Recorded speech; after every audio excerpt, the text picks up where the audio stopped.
ভালো লাগে, মজা লাগে, স্বাদ লাগে, আর নাই লাগে যখনই খাবেন তখনই বলবেন আলহামদুলিল্লাহ। এই আলহামদুলিল্লাহ কথাটা আপনি এক লোকমা খাওয়ার পরেও বলতে পারেন, আবার খাবার শেষ হওয়ার পরেও বলতে পারেন। জানেন কতখানি আল্লাহ তাআলা খুশি হন যদি এরকম কেউ খাবার সময়, পান করার সময় আল্লাহ তাআলার প্রশংসা করে।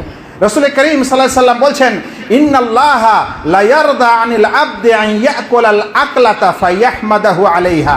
আল্লাহ তাআলা খুব পছন্দ করেন, খুব খুশি হন যে কোনো বান্দা কোনো খাবার খায়, খাবারের এক লোকমা খায় আর সে আল্লাহ তাআলার প্রশংসা করে। আর বলছেন আও ইয়াশরিবা শারবাতা, কিংবা এক ঢক পানি খায়, ফায়াহমাদাহু আলাইহা, আর তারপরে সে আল্লাহ তাআলার প্রশংসা করে। হাদিসটিকে ইমাম মুসলিম 2737 নম্বর হাদিসে বর্ণনা করেছেন। কেন ভাই? এই খাবারটা আল্লাহর। আমরা একটা সরিষার দানা, একটা কলাইয়ের দানা, একটা চাল পৃথিবীর কোনো মানুষ আবিষ্কার করেনি, এটা আল্লাহ দিয়েছেন।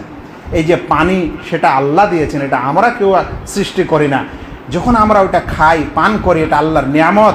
এই আল্লাহর নিয়ামতটা পাওয়ার পর যখন আপনি আল্লাহর প্রশংসা করেন, আল্লাহর শুকরিয়া আদায় করেন, আল্লাহ রাব্বুল আলামিন খুশি হন, আপনার উপর বরকত আসে।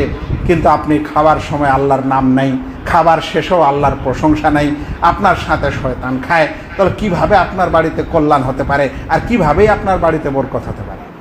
আল্লাহু আকবার। চিন্তা করেন ভাইয়েরা, খাবার পরে যদি আপনি ছোট্ট করে শুধু আলহামদুলিল্লাহ বলেন, তাহলে আপনার এই সুন্নতে আমল হয়ে যাবে। কিন্তু উত্তম হলো যে সকল দোয়া রাসূল করিম সাল্লাল্লাহু আলাইহি সাল্লাম থেকে প্রমাণিত, সেই সকল দোয়াগুলি পাঠ করবেন। আলহামদুলিল্লাহিল্লাযী আতামানি হাদা ওয়া রাযাকানিহি মিন গায়রি হাওলিন মিন্নি ওয়ালা কুওয়া ইত্যাদি দোয়া বর্ণিত হয়েছে।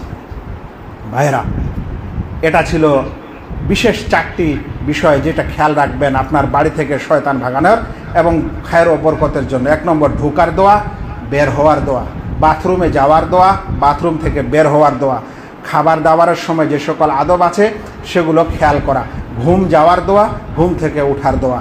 এটাই হচ্ছে আপনার বাড়ি একটি স্কুল। যদি আপনি এই জিনিসগুলো নিজে শিখেন আর আপনার সন্তানদেরকে শিক্ষা দিতে পারেন।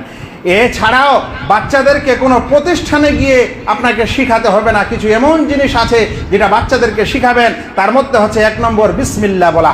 এটাকে আরবিতে বলা হয় বাসমালা। বিসমিল্লাহ